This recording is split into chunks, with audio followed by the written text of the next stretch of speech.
hear that, Gary?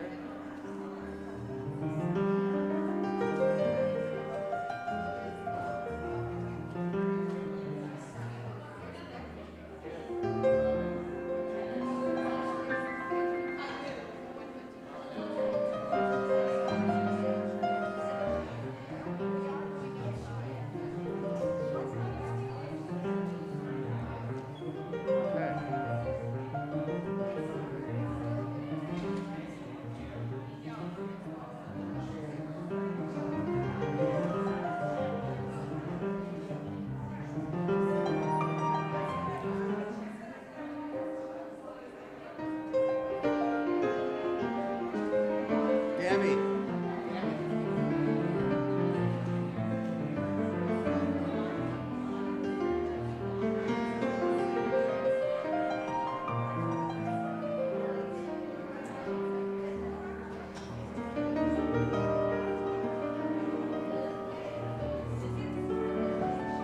Assume the position. All right.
I like the chaos. I like the chaos.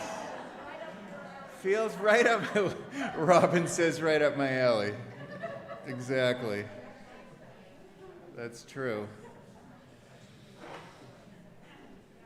Poor Kelly and Gabby and Severin have to deal with my chaos all the time. You only get me mostly on a weekly basis. Today's a kind of a busy day. It feels busy. Make sure you keep your masks on. You guys are all sitting pretty close together over there.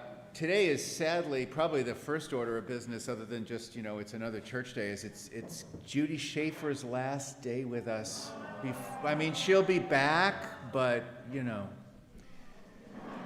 So we got some cupcakes for her on the outside. There's a card to sign, and, I don't know, That's all concern, no joy.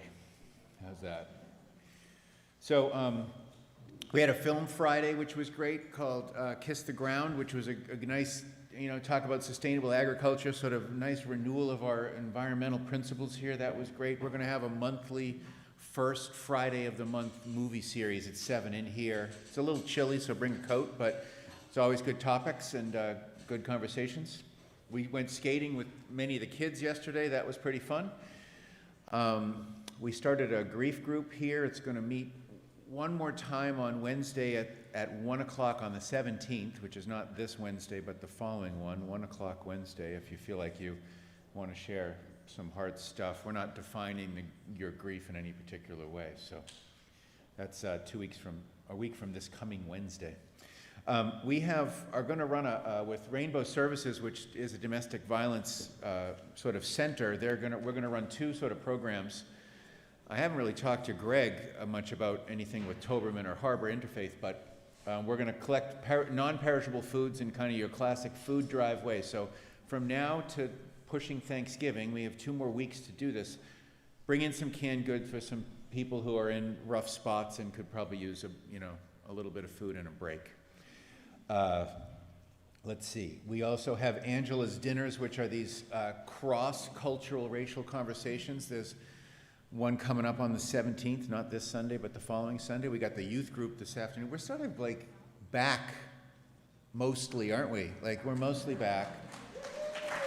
Yeah, that's good. We got to be careful, though. Make sure you keep your mask on.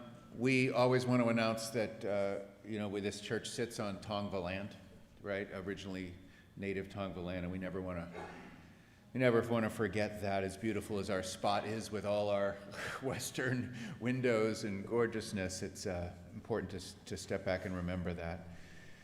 We're also going to for those who don't have, particularly for those who don't have a place to go on Thanksgiving, we're going to get 15 meals from, I think it's Boston Kitchen, and it's free, and people can come up at 1 o'clock on Thanksgiving Day and pick up a meal, and they could probably sit outside and eat. They're going to be boxed just for COVID purposes. This is a kind of a replacement for our little one-time Friendsgiving 40-person meal we had in here a couple Fridays ago. We wanted to do something for Thanksgiving. So I think you could see Kelly about that. She's kind of coordinating that as she does a lot of stuff. So she's great. And so if you're interested in having a meal, picking up a meal on Thanksgiving, let's get that started and cooking here. Sarah Dean is coming. I think she's beginning to walk through the door. There she is. We're going to talk about Islam, and she's going to come at the end and sort of do a little Q&A with us. She's a leader in the sort of progressive Islamic community, and also, oddly enough, running for school committee members, so support her in that way. I probably can't say that, but I just did. So we are going to also sing, we've started this, I'm trying to make this brief because sort of a lot going on. The next 5 Saturdays, you can come in person, you can go on Zoom, you can watch on YouTube, streaming live. We're having like a sort of a spiritual practice 6-week session. We had a nice sort of 40-minute, they'll probably be about 45 minutes, so they're not overwhelmingly long. And I sort of give people a meditative moment and a practical tool to take home with them. We did a little bead thing. If you want to come see me, you can grab a set of beads. They're kind of like UU rosary beads, if such a thing could exist. It's a lot of Virgin Mary stuff on here, so be careful. No. And then we did a nice guided meditation. So they're nice little moments on a Saturday if you want to join us, and you can do some tools to bring home with you. Let's see, what else? We're going to sing in a minute after I finally shut up and let Amy do the chalice words. I'm going to do an opening words, and then we're going to sing come sit at the welcome table, and that's an advertisement because we need people to sit at the welcome table. And that is why we picked that hymn. That is not true, but let's pretend it was. And we need, if anyone to be a greeter, once a month, come sit. Be a part of the team that sort of greets us, welcomes us. You want to be an usher, we'll find a place for you. So please consider that. It's not a big thing. It'll not a big obligation, but a kind of a nice one and a great way to meet other people at PUC. Okay. Yeah, this is supposed to be church, not manic moment. Come on up, Amy. It's funny. Good morning. It's from the Quran, chapter 5, verse 32. If anyone killed a person not in retaliation of murder or to spread mischief in the land, it would be as if he killed all humankind. And if anyone saved a life, it would be as if he saved the life of all humankind.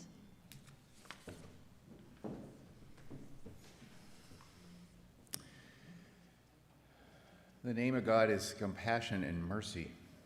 And the root word of the prayer that Muslims say at the start of every chapter in the Quran basically has the same root as the kind of protection that's sort of there in a mother's womb. So in a country divided and sort of filled with so much hate as we have right now, it's not just, it's all over the place. It's Asian hate and, a lot of hate. And I just thought, I kind of dreamed up this idea of having like civics class.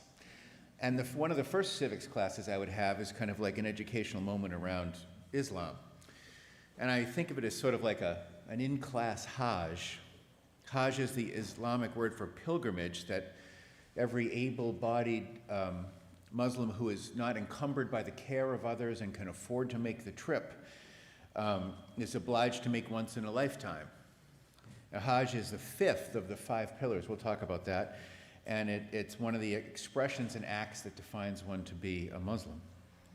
And this sermon is built upon the dream of setting off to the historic city of Mecca. And, if I could go on one spiritual pilgrimage, I would probably do Hajj. I mean, I'm not a Muslim by any means.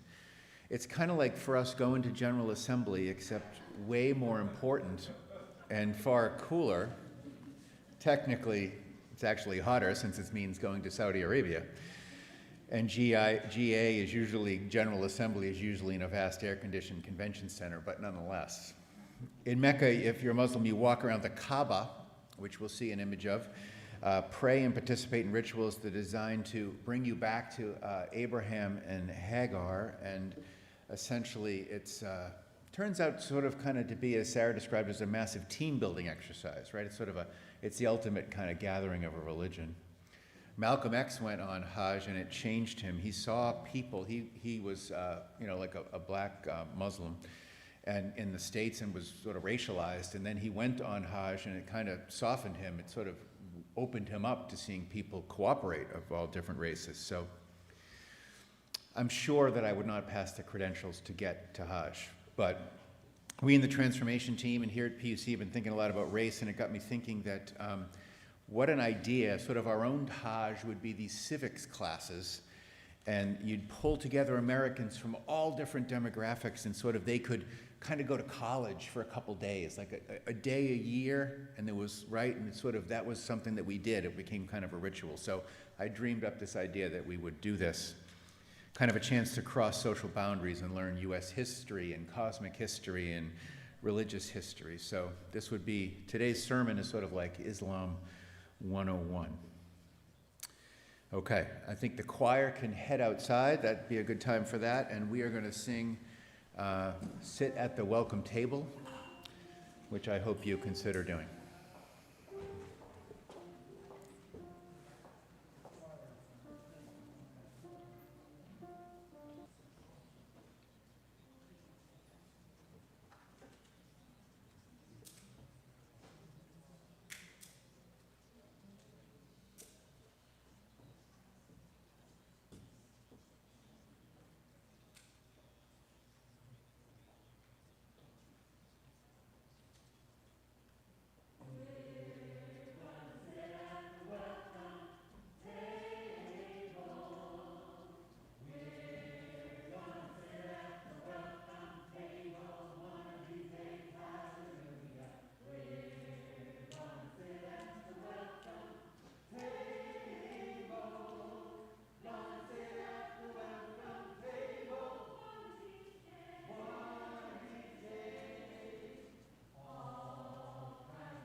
Heart down for a children's moment. Don't run over the choir. Goodness.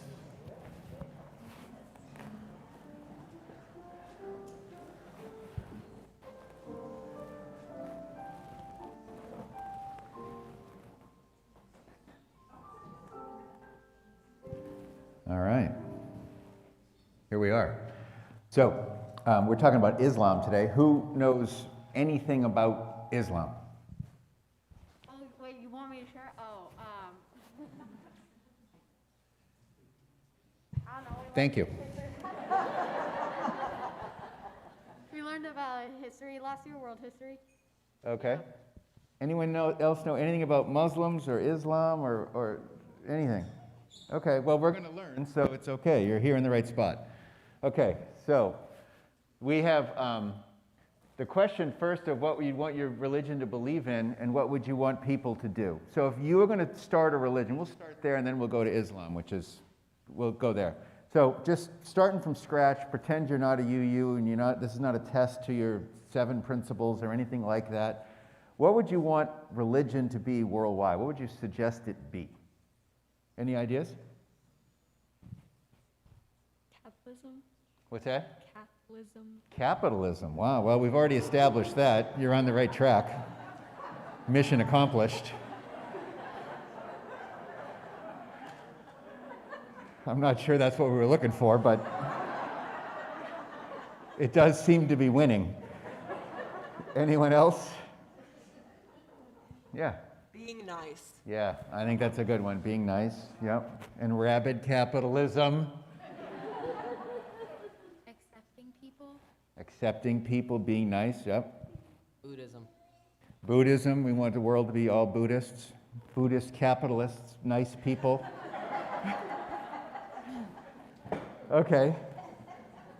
And what would you want people to do? If you had a religion and sort of encouraged people to behave in a certain way, what would you want them to do?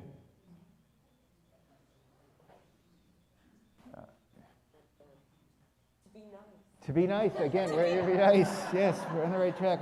We like this guy. Compound interest over here, no. So I'm going to let Amy run the mic to you guys. I'm going to just talk about the 5 pillars. So this is the 5 things that most define what it is to be a Muslim. So here's how it goes. Islam is the religion. When you are Islamic, you are a Muslim. Does that make sense? It gets kind of confusing. It's like, with Christianity, you're a Christian. So there's 2 different words. So it's not a big deal. But they have profession of faith in Allah as God. You have to believe in God. There isn't that wishy-washiness that we have. 5 prayers a day. See, we believe that you can believe in God or not and still be a spiritual person. For Muslims, the core is that faith in God, right? That's essentially. And then there's 5 times a day. We're going to say what times of the day they are, and then they face Mecca. So wherever you are, it's kind of cool. You have a little rug, or not, and then you face Mecca, which is kind of like a unifying theme, right? It would be like if we all faced Boston.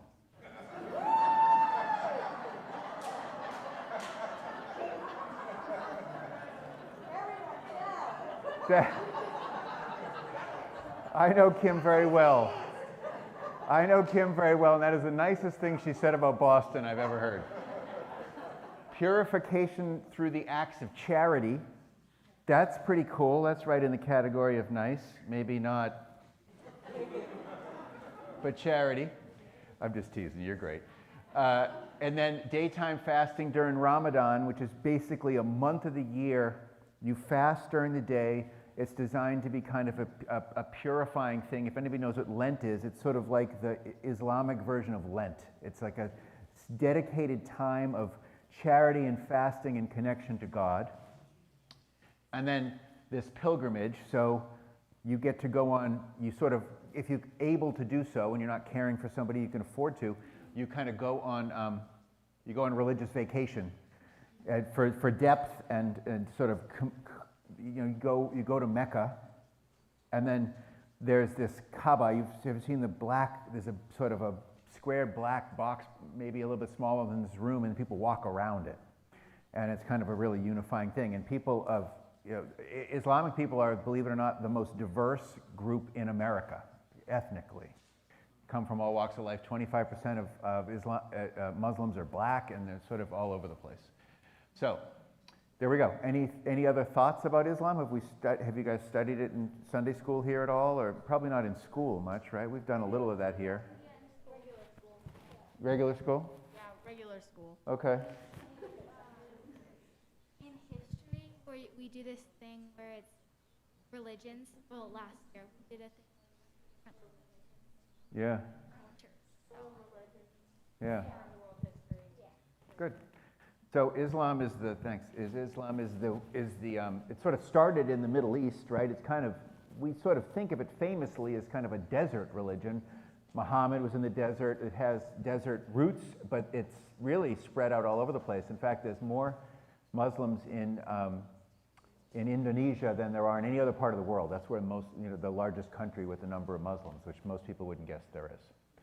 Okay, let's sing out our kids with our Singing Out Our Kids song up on the board. Mumbling under your masks. All right.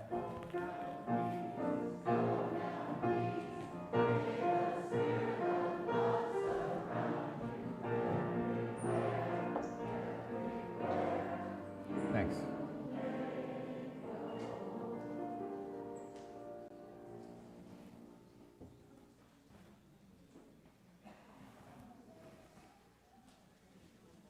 The choir again. Shayna, do you want to take that? I might use that. Yeah.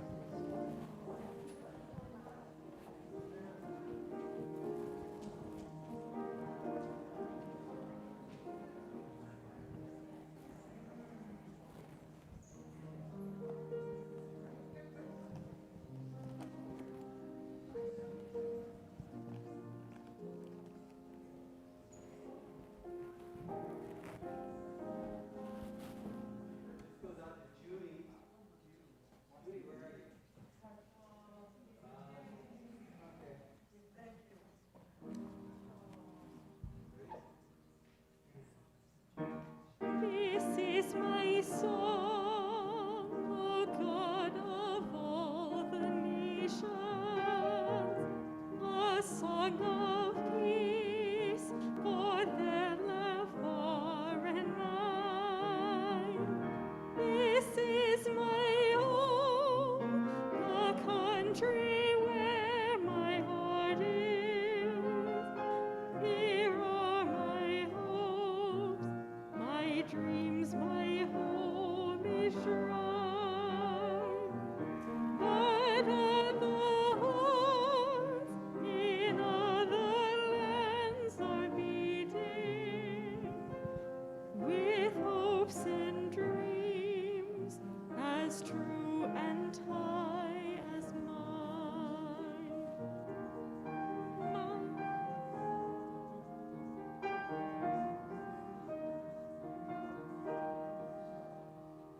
My country's skies are bluer than the ocean, and sunlight beams on clover leaf and pine. But other lands have sunlight too and clover, and skies are everywhere as blue as mine. Oh, hear my song, O God of all the nations, a song of peace for their land and for mine.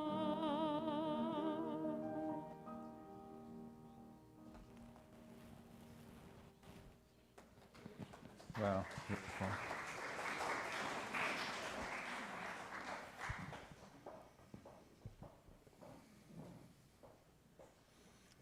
It's Veterans Day weekend. Thank you, choir.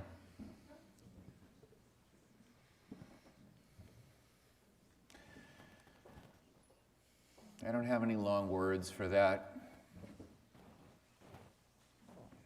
I just have the thought, you know, I'm been more of a peace activist than a hawk in my life. Probably not enough of a peace activist, but if I've been on any side of that, it's that side. It's the peaceful side. I think war is, you know, as we all do, it's horrible. But I also remember jumping out of a plane with my dad skydiving, and I always think about, to just stop and think about the fact that there are people who, to defend our nation, have done that and worse in the middle of the night, to float down into enemy territory and be shot at for the well-being of, you know, our country and whoever's, all people all over the world, to defend what they define as their people, even though we all know everyone's their people. So, as the kind of classic line goes, you know, many gave some gave all. So let's just take a moment for the veterans out there and, I don't know, honor the sacrifice that has been made.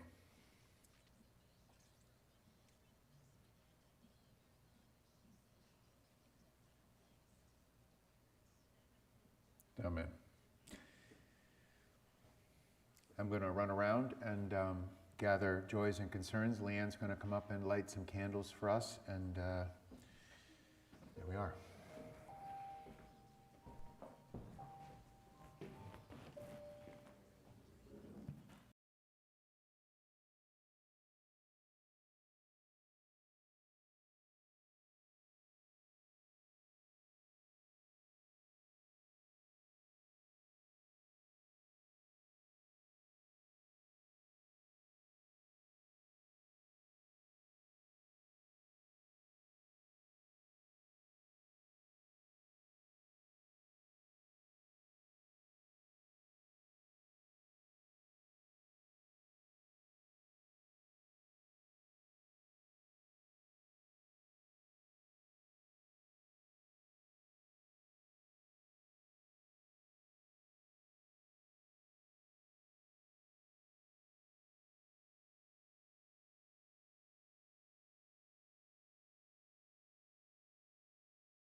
Wow, that's heavy.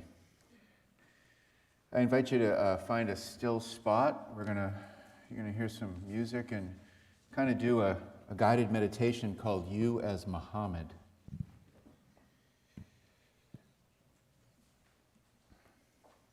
Let's for a minute extend our hearts back 1,400 years to the people who would become Muslims. Let's take an imaginary trip to the booming city of Mecca, Saudi Arabia.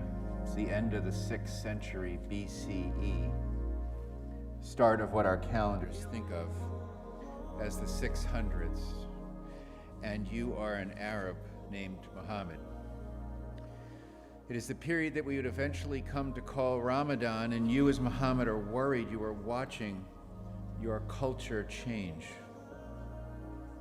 Sociologically, ideas from the Persian and Byzantine empires, roughly the ideas that would become Iraq and Syria that border you, are pouring in. You begin to see both their unity and their disunity. The area is experiencing an economic boom, but that idea of traffic is threatening the cultural values of the people in your region. Those not caught up in the increasing wealth and opportunity of the moment, even no doubt some of those who are benefiting, are distressed by the individualism and commercialism. It's a time of boom, but also of inequality. Some old norms and traditions are changing fast. Ringing in your, and no doubt some fellow Arabs' ears, is the question of why the Arabs, a group definable in our terms today as largely nomads with a variety of gods, had some of their kind of continuity the cultural neighbors, the Jews and Christians, have received from their prophet. Ringing in your ears is the growing awareness that this divided tribal identity is not serving you. All this makes you aware that your people have no real articulated or maybe better notions of the afterlife, no central government. Each tribal group was, as you look around, loyal to itself. Maybe you feel in a way that you can't even articulate that your people are in need of a change. As was the custom of this period, you are off to Mount Hira to pray to Allah, the generally acknowledged highest of the many Arab gods in the pantheon, and give alms to the poor. Existing traditions. You, Muhammad, do not know that much of these traditions would be absorbed and transferred into a religion you would found on words you believe came from God, a running conversation of over 20 years. At the same time, Muhammad, seeing the need for reform and of his people, begin to have the revelation of equating the highest God in the Arab pantheon, Allah, with the single God of Jews and Christians, not the first person to have that idea. Muhammad, we should note, was culturally in between these empires. In fact, Mecca was a pretty diverse place, had pagans and Jews and quite a bit of diversity. You pretty see these traditions as both extended and distorted the true faith of Abraham as you've come to see it. You don't know that Allah, the highest of the pantheon of gods, would have a blurred identity, a theological journey not unlike the way Elohim and Yahweh came to be blurred together into one God in Jewish lore. When you come back to Mecca, you come to see the vibrant economy where multiple local gods are paid in tribute as sinful.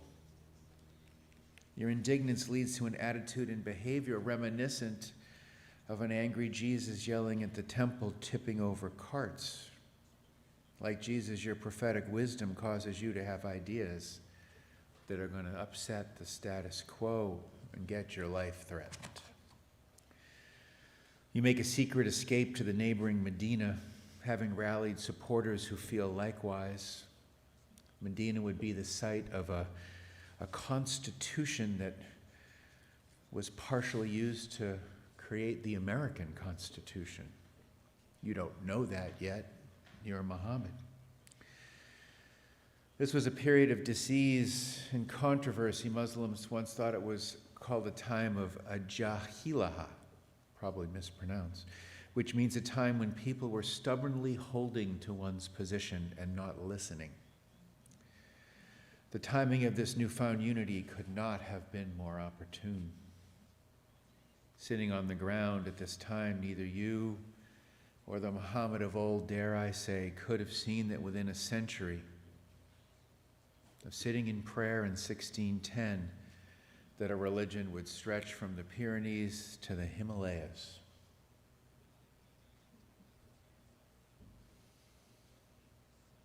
Amen.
Beautiful, isn't it?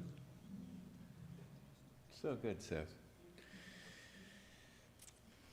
So in my delusion, I mentioned earlier, we as a country began to offer these sort of mandatory citizen civic trainings. It's kind of like a draft. And I create this proposal on what might become a half-day course on Islam. Who better than a Unitarian Universalist minister to create this Islamic course? No, it's actually probably appropriate. It would be harder if you were an insider, I suppose. And the teacher begins this class by stating that it's understood that any broad conversation on Islam is likely to, 1, raise strong feelings, 2, need to cater to a diverse audience. So, as a teacher of this class, not unlike a referee at a prize fight, the instructor would do his or her best to create some ground rules. At the start, the instructor, running through some ground rules, reveals this information. First, we talk one at a time. And second, there will be no hitting or yelling, no yelling or hitting below the belt, either figuratively or literally. For many of this in the room, this will be overtly simple, particularly for people who are Islamic in this class. It's designed not to insult or woo, it's just a beginning primer. The students are encouraged to go and introduce themselves, answering what they hope to get out of this, like we do in so many meetings. And maybe a little bit about what they feel and already know or think they know. We sort of begin this class with some basic instructional maps, like 1/5 of all humans on the planet today are Muslims. It's a growing percentage of the U.S. population. And an accurate understanding, even empathy, regarding this faith is quite simply an issue of world peace, as it is of all faiths. As is the need for Islam to cooperate on the global stage. That's said too. The class would look at a map that showed how rapidly the faith of the Arab people initially spread in only a couple centuries in the 7th and 8th centuries.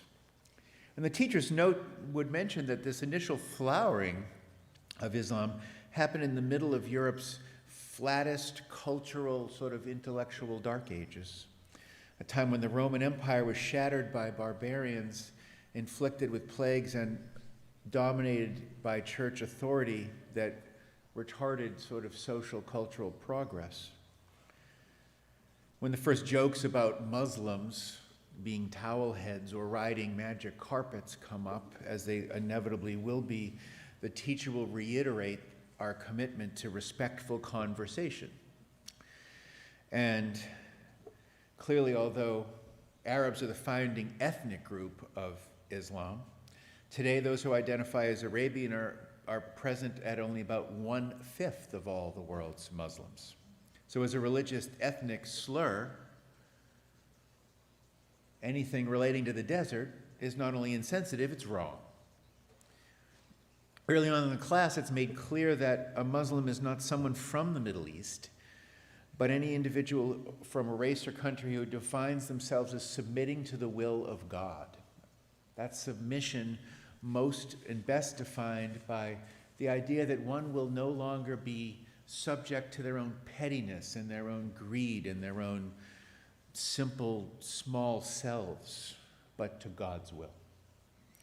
It'd be a good moment to remind the class that Muslim is to Islam like Christian is to Christianity or Jew is to Judaism. That should be made clear. Teachers' notes for the class would show that creating parallels between Jews and Christians and Muslims all along would likely be important to cultivate for U.S. citizens. We're trying to see a sense of unity here rather than division. And inevitably, the 5 pillars would be probably one of the first handouts. As we said with the kids, the 5 pillars, the profession of faith in Allah is the first. Ritual prayer 5 times a day facing Mecca. Purification through acts of charity. Daytime fasting during Ramadan. And, if capable, a pilgrimage called the Hajj. Students in this class would be asked to group randomly and list a list of parallels between their own traditions, whatever they be, and Islam. As the students gathered a shared an ever-growing list of common shared items put up on the board. If not mentioned, teachers would share that Jews and Christians and Muslims all believe that they share the same unknowable God, see themselves at different stages in a shared tradition to a degree, and all honor at least some or parts of the Bible. Teachers would certainly share that in line with Christianity here in the States, there would be a similar promise of an afterlife and a judgment day. It would certainly bring up questions and conversations about the Quran. You couldn't avoid that.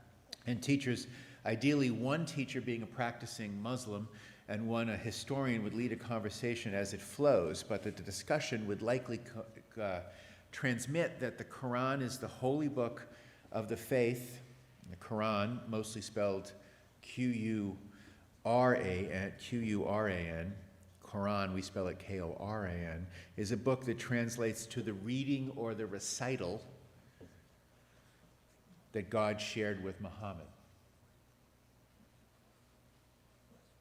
The Quran is, according to Islamic tradition, God's direct word passed through the Archangel Gabriel, familiar name to many people, into Muhammad's ears, and this process took place for about 23 years, called the recital. It was kind of like a conversation.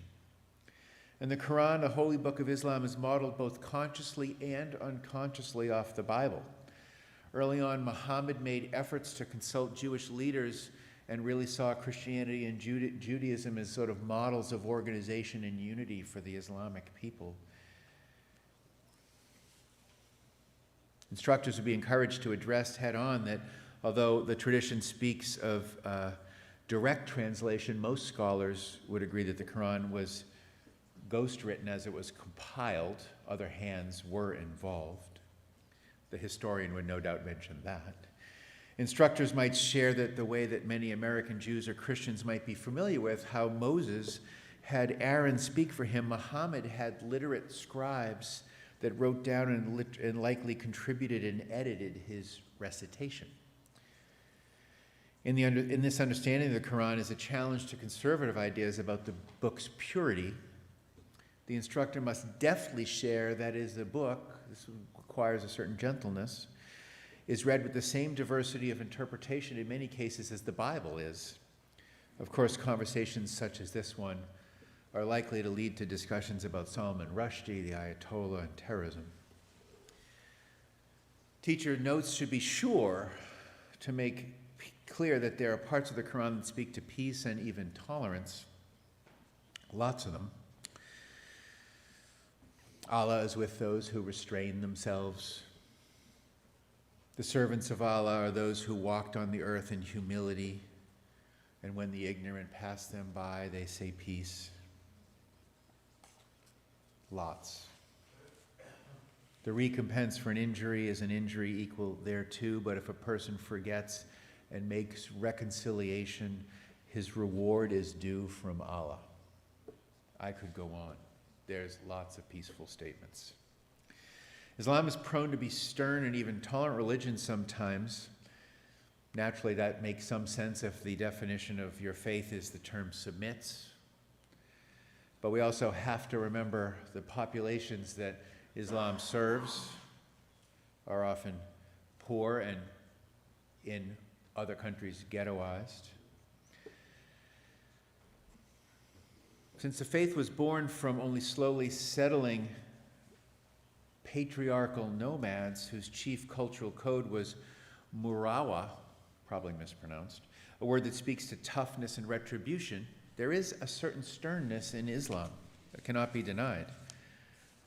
There's a rigor, but parallels would have to be drawn also to the rigor of Jewish orthodoxy and Christian orthodoxy, and parallels drawn to how all of these religions that are founded with more words of peace than violence mostly have another side.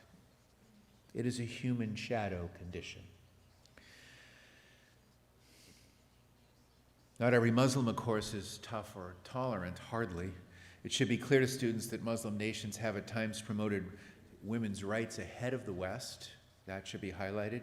And for hundreds of years before the Renaissance in Europe, Islam was at the forefront of scientific discovery and scholarship. Without the scribes of Islam, much of what we in the West know about Western European history before the Middle Ages would have been lost.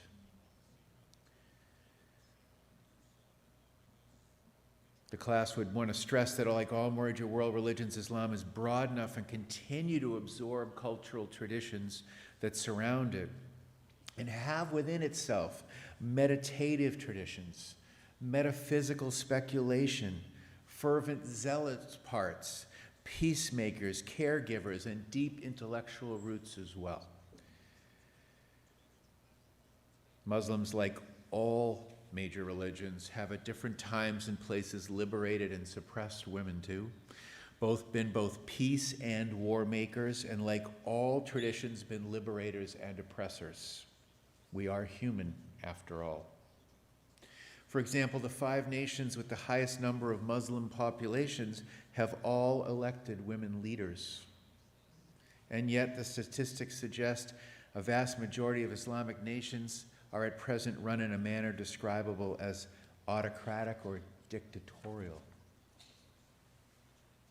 Life's confusing and complex.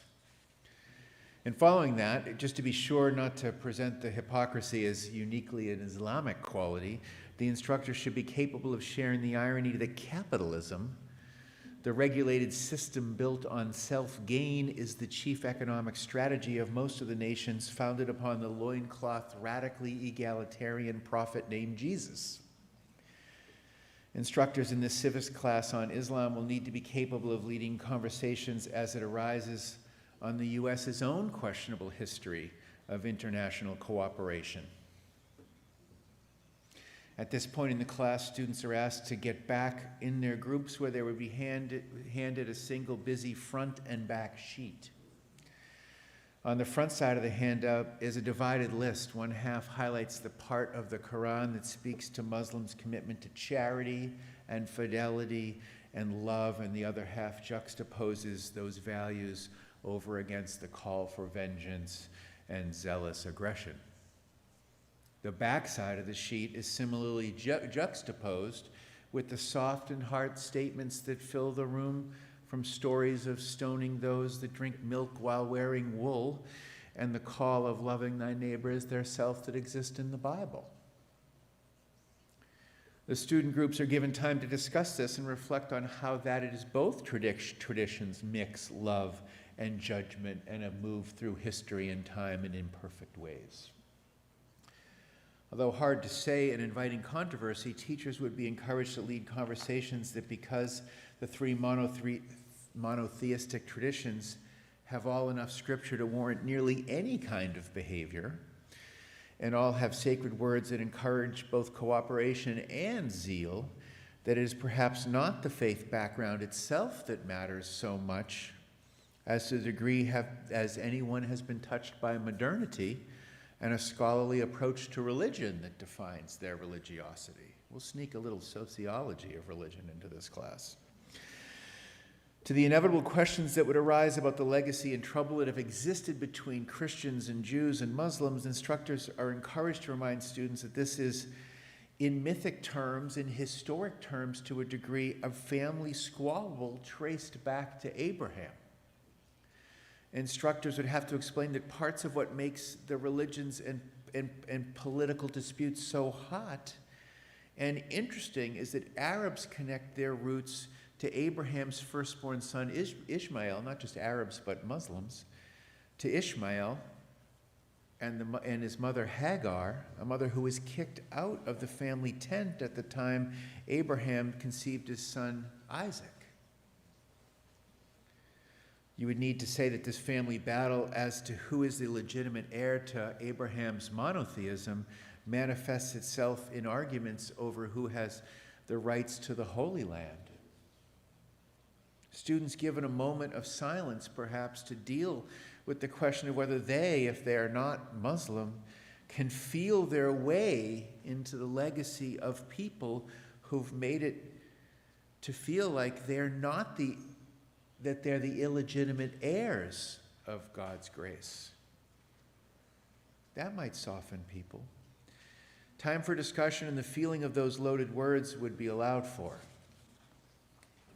Students are also given a one-sheet summary written by a progressive Muslim explaining how Western nations have owned, at times controlled, arguably exploited, and manipulated the entire Middle Eastern region for their own gain.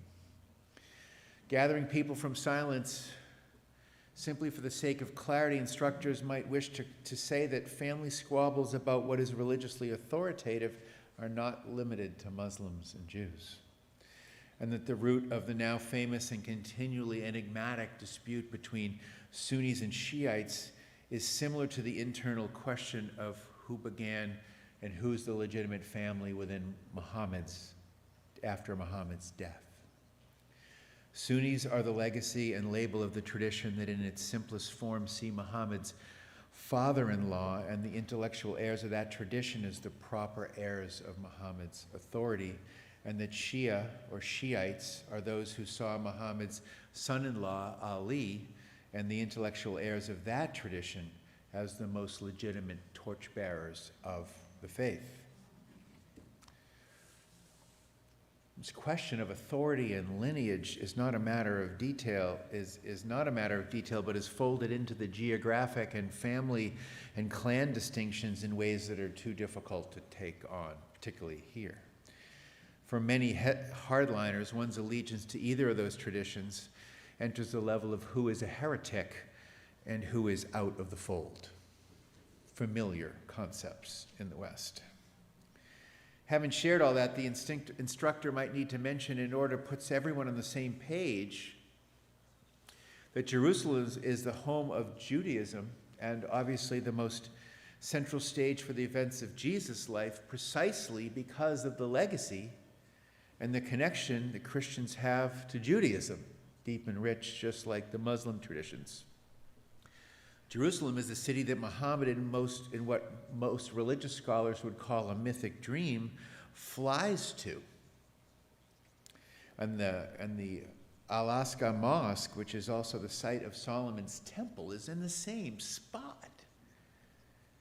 There is no separating these traditions.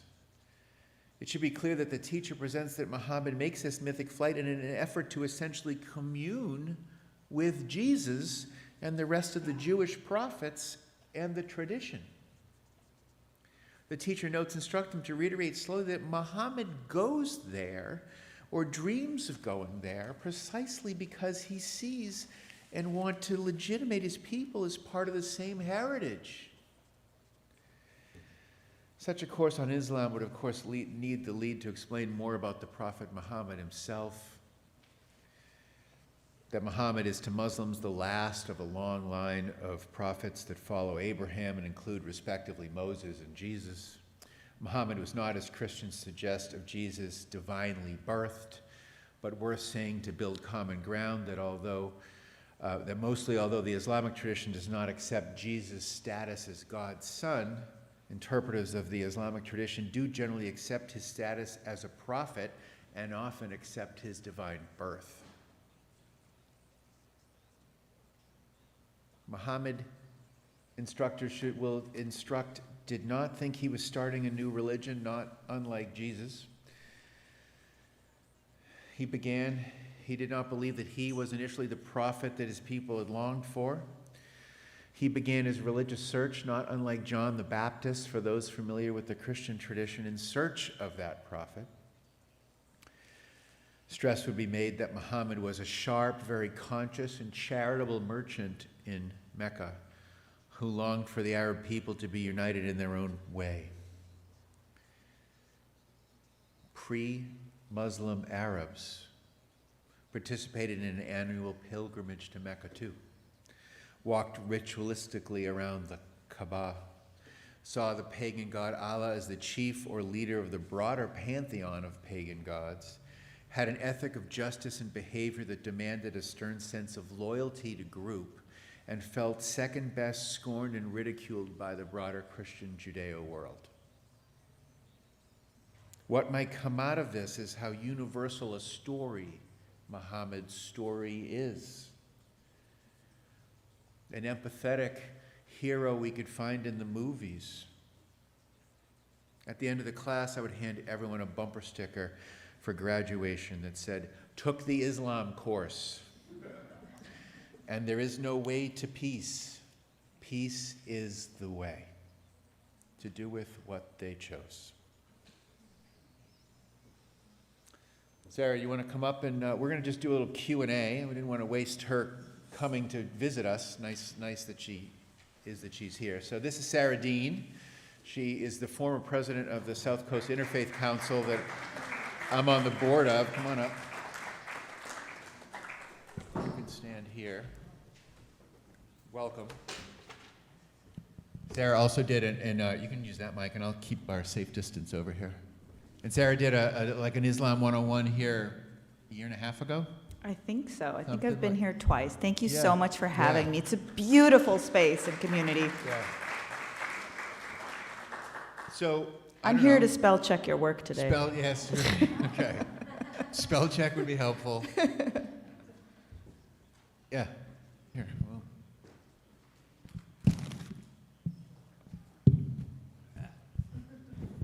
We're not going to do this for too long.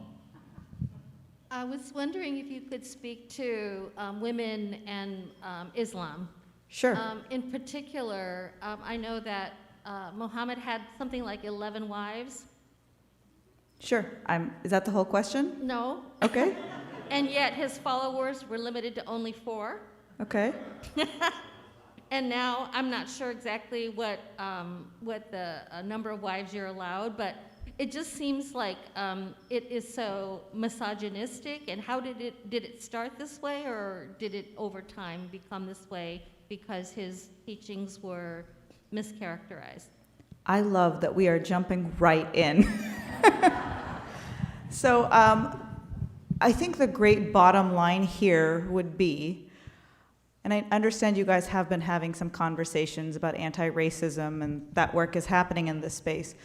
So I would say that as the Christian world may have fallen short when it relates to race.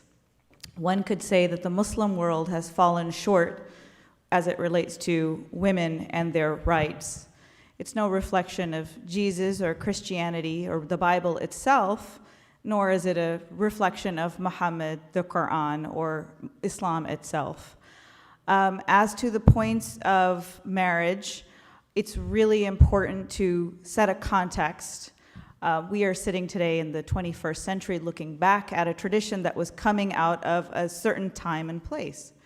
So we're talking, Muhammad was born in the 6th century, and the book is being revealed, the Quran is being revealed over 20 years in the early 6th century. Marriage looked very different in Arabia at that time. Men and women had multiple partners. Women had the ability to choose partners as well. It was a very different space. Islam comes and sets limits on how many women a man can be married to. At the time, the number was unlimited, and those women really didn't have any rights. So Islam mandates a limit that you can only have up to 4, and that they have rights to property, which was a new idea at the time. And when Muslim women get married, for example, they do not give up their maiden name. They continue to hold their own family's name and tradition and property. So it's important to set it in the political context. Now, the question as to Prophet Muhammad and the number of wives that he had, it's not spelled out in the Quran. So the way these stories are told, 300 years after Prophet Muhammad dies, the hadiths are compiled, the sayings and doings and narrations. Now let's just think about that. This is like the ultimate telephone game, right? So you're sitting 300 years after this man has died saying, I heard from my grandfather who heard from his neighbor who used to do the nails of so-and-so, and that's how the stories are told. But the bottom line as a Muslim, now remember it's important that we understand a faith from the perspective of an individual practicing it. If you accept the stories and narrations of Muhammad's life, which are again compiled 300 to 400 years afterward, what you see in multiple marriages is different marital situations. He married a widow, he married an orphan, he married a Jewish woman, and then you see the interactions that marriage and the relationship, and it serves as a template and a source of examples for a Muslim today who's trying to understand intimacy. So that's how, as a Muslim, I understand that question of Muhammad's marriages. Again, they're not spelled out in the Quran. I hope that helps. Thank you. Mm-hmm. Yeah.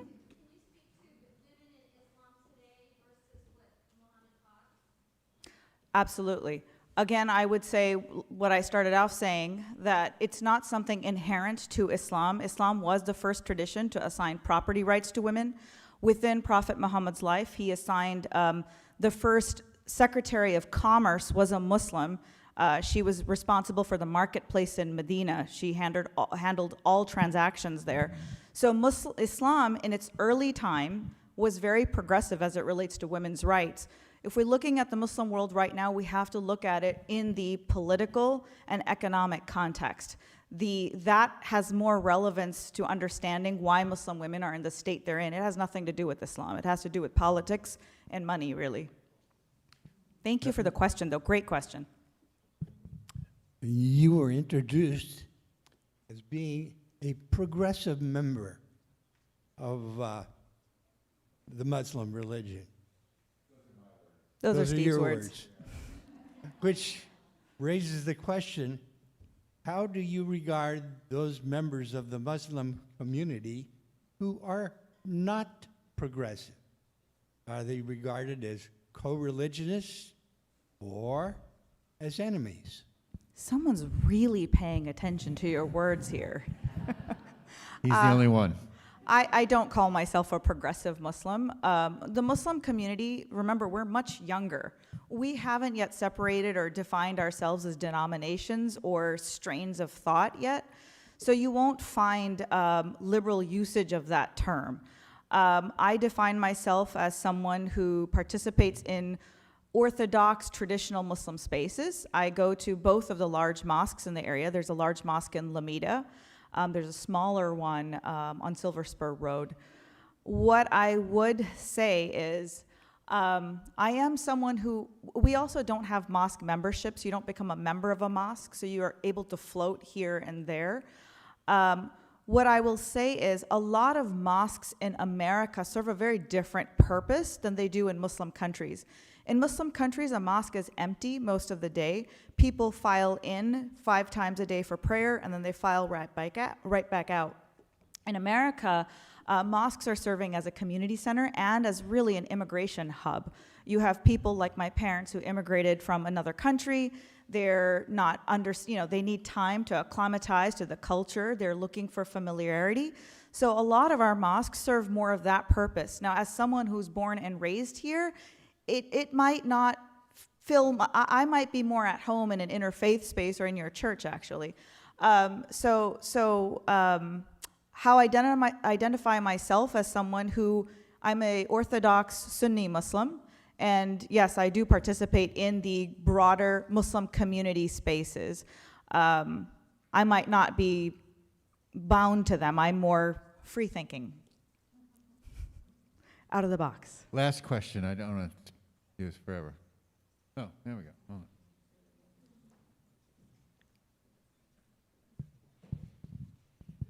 Hi, thank you for being here. I'm going to slip in maybe 2. Okay? Sure. One is, I think I've heard somewhere that like Islam is not in favor of interest, like charging interest. Yeah. I find that really interesting. I'm like a post-capitalist myself. And also, as like I was raised atheist, and technically still am a very spiritual person, but I've always felt very like religiously oppressed in this country. And people don't get me or whatever. You can't say that. There's no elected officials who are atheists, anything, right? Because there's no room, it appears, in Christianity for that. Is there room, is there any space for that in Islam? Great questions. So on the question of, and I'm just going to say this, Islam does not prescribe a certain form of governance or economy. So we can't say that Islam is capitalist or socialist. As it relates to interest, again, we have to think about the context of the time, right? What the Quran is very clear on is that if I am lending someone money, I can only receive back from them what I lent to them. I'm not allowed to exploit their vulnerable situation. That's what the Quran was talking about when it talks about riba, which is interest. So I can loan you money, but I can only collect back what you gave to me. So you'll find Muslims practicing that in Western society. It's very difficult because the economy is built around interest. You will find Muslim families who will only buy a house on cash. They do not take out a mortgage. They do not engage in any interest at all. Some families, so they might not have credit cards. Other families might do, and my husband and I have done this for a long time, where you might pay off the interest, you pay off your credit card every month. Some folks will we can't avoid interest in Western banks, so you might contribute your interest every year to charity. So there's different ways of coping with it. Some Muslims will take a more modernist approach, and they'll say interest today is not exactly that exploitation, it's a system today, so they won't see today's banking system as contradicting what the Quran is talking about. Your second question, the question of atheism. I would say I don't think Islam leaves room for not believing in God. The way Islam understands God is this diffuse divine essence. And I think I've said this in this space actually before. According to the Quran, a human being is made of earth, dirt, and clay. Those are the different words used in the Quran. And when we're in our mother's womb, God blows into each of us of the divine essence. So each human being carries a reflection, a refraction of this divine essence. So you could say that in knowing one another, if we have the wonderful opportunity to really connect with and see one another, we are experiencing a reflection, a refraction of the divine essence. And that is how one can know God on this earth. But it's a central tenet of Islam to believe in God. There could be people who identify as atheists, but still practice or identify with the Muslim tradition. There certainly are individuals like that. I hope that answers the question. I know it might not have been what you were looking for. Thank you, Sarah. Thanks for having me. I appreciate the time, and I'm a really interesting Muslim. I'm spending my morning in church, and I'm heading over to a synagogue in Los Angeles today. Thank you. I'm going to head out and head out. Thank you. And you can share my contact. I'm always happy. Okay, sure. I love that Sarah has to go to a temple. Yeah, thank you. Football words. All right. Here we go. Funny part. I'm going to tell you I'm not the right person for this bet. But it's good, so you guys like this. Okay. Given that we are smack dab in the middle of football season, I thought I would translate some football lingo into church life. Extra point, what you receive when you tell the preacher their sermon was too short. Blitz is the term we use and the ushers us to describe the rush through the doors at about 10:34.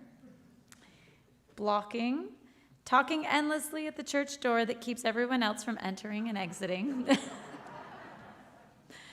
Sudden death, the penalty to the person at Joys and Concerns who can't stop making political statements. All right. Am I next also? Give generously. Yeah, give generously. Give generously. Yeah, that part. Don't forget that part. Yeah, there we go. And then you're back up here. I'm back. You'll play, and then you're back up here. Okay.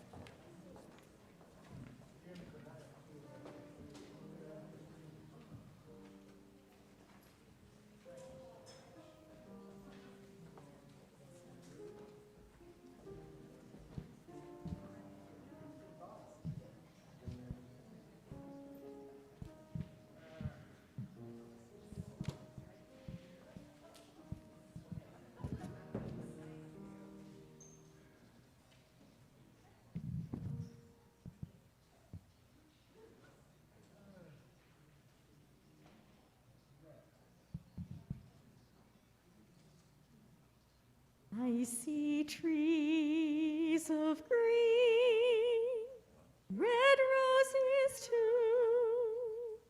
I see them bloom for me and you. And I think to myself, what a wonderful world.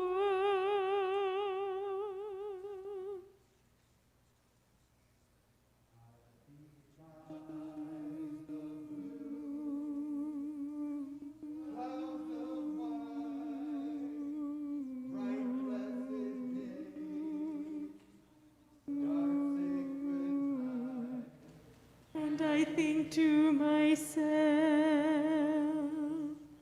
what a wonderful world.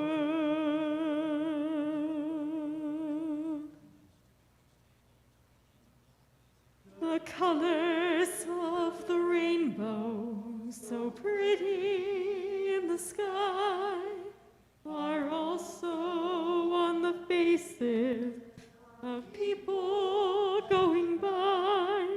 I see friends shaking hands, saying, how do you do?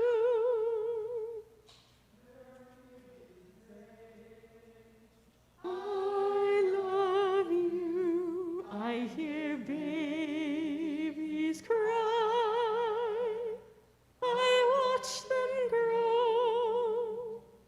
They'll learn much more than I'll ever know. And I think to myself,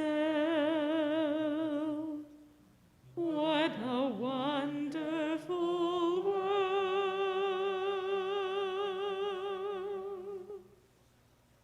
Yes, I think to myself, what a wonderful world.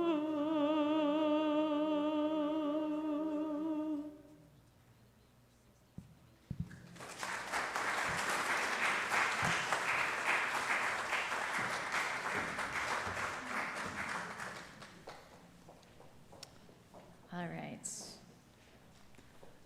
That was beautiful. Yeah. You have it. Please join Amy in our affirmation of gratitude. Oh yeah, sorry. I was waiting to see what was going up on the screen. All right, this is my favorite part, actually. Second favorite. All right, ready? Let us be grateful when we are able to give, for many do not have that privilege. Let us be grateful for all those who share their gifts, for we are enriched by their giving. And let us also be grateful for our needs, so that we may experience the generosity of others.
Yeah. The therapy to learn how to express yourself is really working.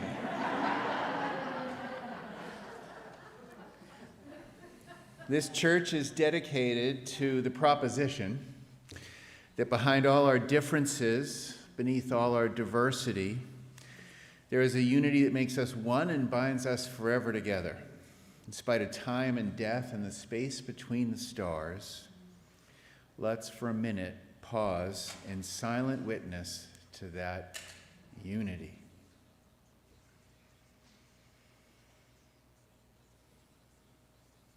May the blessing of love be upon you. May love's peace abide with you. May love's presence illuminate your hearts now and forevermore. So be it. Amen Shalom, salam, namaste, and blessed be.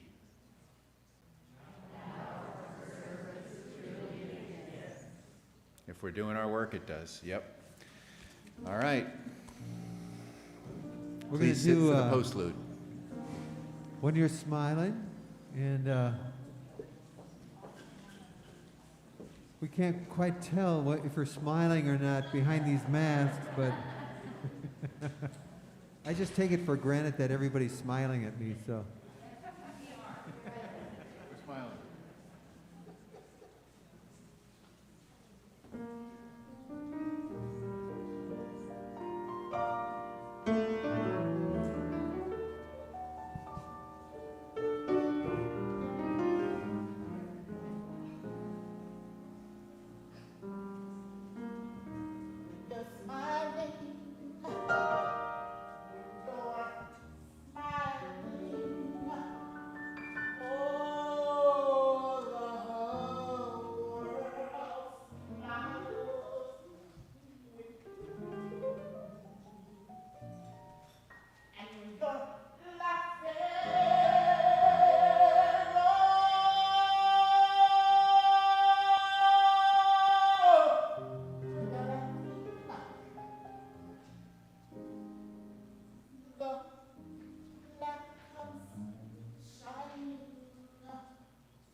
When you're smiling,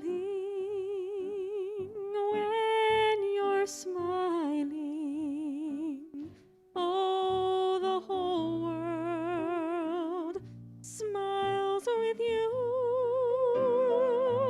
And when you're laughing, well, the sun comes shining through. But when you're crying, you bring on the rain. So stop crying, be happy again. 'Cause when you're smiling,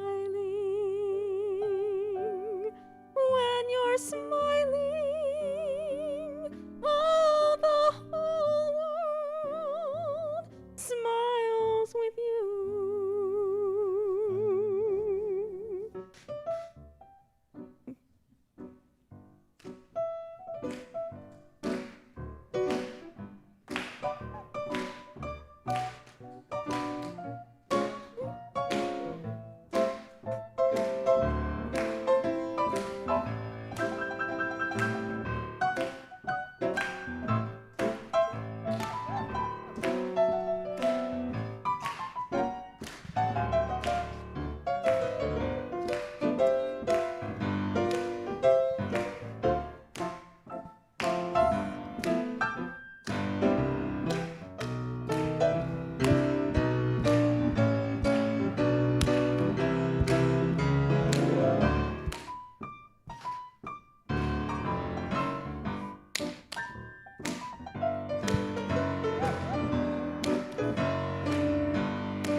Stop crying.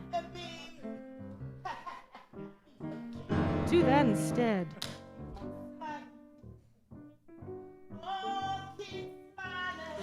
Keep smiling, and the whole world smiles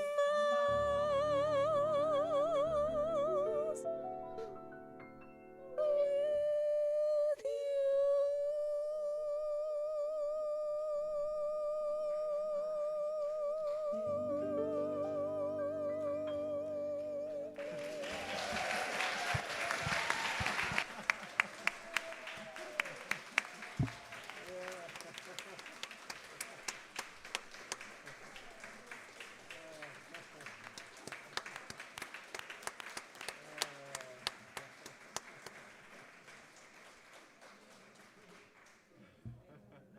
That was written by Muhammad. People don't know that. Please come out and pay tribute to Judy with eat a cupcake, sign a card, say goodbye.